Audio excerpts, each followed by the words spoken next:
Hi everyone and welcome to today's episode of the SFTG podcast. It's episode 153. My name is Hubert A. Shorter. So, let's get started.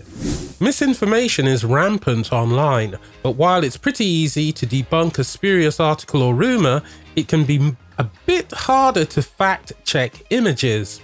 To fix that, Google says it's adding information to help users fact-check images found via a Google Images search. You notice how I'm saying fact-check very slowly. Anyway, when you rife through thumbnails on Google Images, you might come across a fact-check label. Tapping the result will bring up a larger version of the image, along with a summary of whether claim may be associated with the image itself or the article it accompanies.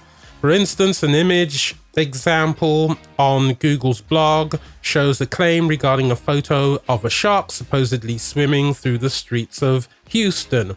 I kid you not. Underneath it is the information about the claim and whether it's true or not.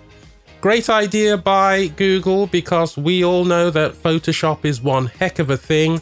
Even these deepfake videos now are becoming so photorealistic it may be hard to tell. But anyway, they're putting things in place so that we can check the authenticity of images, which I think is a good thing. UK adults spent a quarter of their waking day online during lockdown, a record high according to Ofcom. During April, adults spent an average of 4 hours a day online, up from 3.5 in September 2019, the communications watchdog said.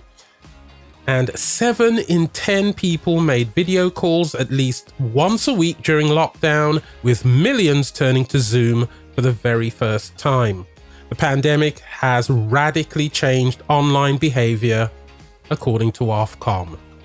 You think? The regulator's Online Nation report found that people are seeking new ways to keep connected, informed, entertained, and fit during lockdown. I wish that applied to me. Twitch, the live streaming platform for gamers, saw visitors increase from 2.3 million in January to 4.2 million in April. And I'm one of them.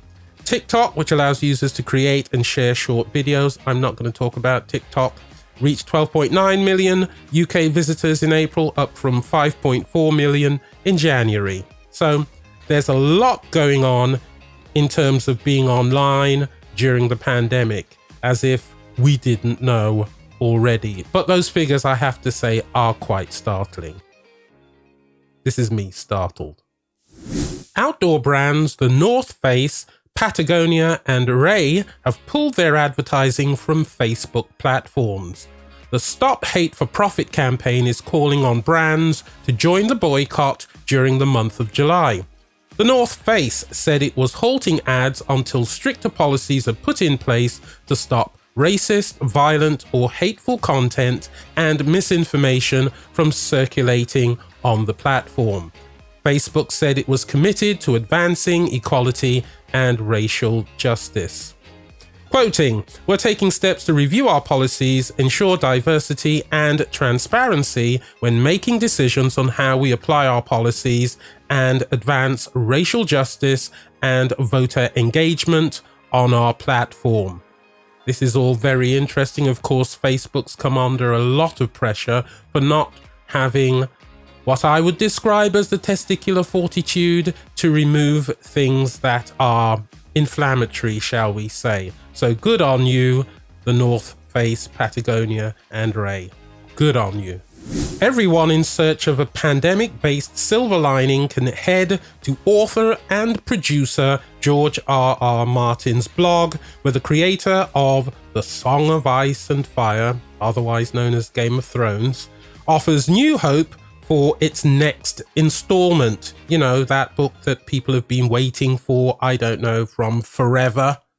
Anyway, progress continues on The Winds of Winter, Martin insisted on Tuesday, and he's dared to offer a hopeful estimate.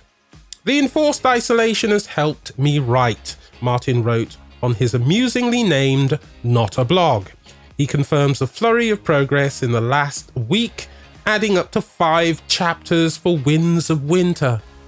5. Anyway, he points to long hours every day and steady progress in putting the book together. So there is every hope that we're going to get this release sometime between now and the 4 Horsemen of the Apocalypse. I've no idea when this book is going to come out. Anyway, that was our last story. So as always, if you have any questions, comments or suggestions, you can email us at sftgpodcast@gmail.com.